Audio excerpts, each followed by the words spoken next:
guys, I just want to review with you really quickly how to access the Mesquite ISD portal. Remember that the portal is accessible from school and at home. So if you are needing library resources when you're at home, you can get them there.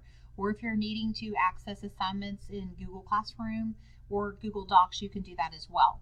You need to be on the Mesquite ISD homepage, and you are going to click on Student Login. From there, you're going to be asked for your username and password.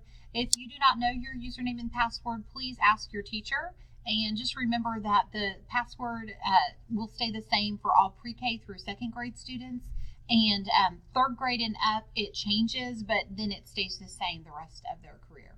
So after you put your credentials in, you are going to click on the login key, and it will take you to the portal page.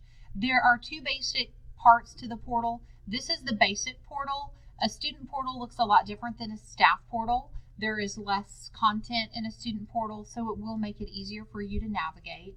And I'm not going to navigate the different parts of the basic side of the portal, but you will find different videos on my YouTube channel that goes over the different things available on the library services side of the portal.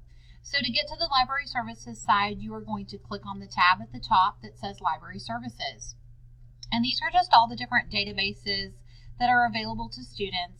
Like I said a little while ago, not all of these are available to all students. It depends on what grade you're in as to what you are going to have. So the content is appropriate for the current grade level that you're at. So just keep that in mind. If you have a younger brother and sister and you're trying to help them with their research, they need to log into the portal with their username and password, because the content for them is on their grade level, whereas if you're in middle school or in upper elementary, the content is different. So this is how you access the portal. You are welcome to use it at home.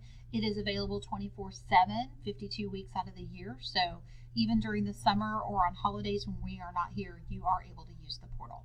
I hope that this is helpful for you, and if you have any questions, please don't hesitate to ask. Thank you.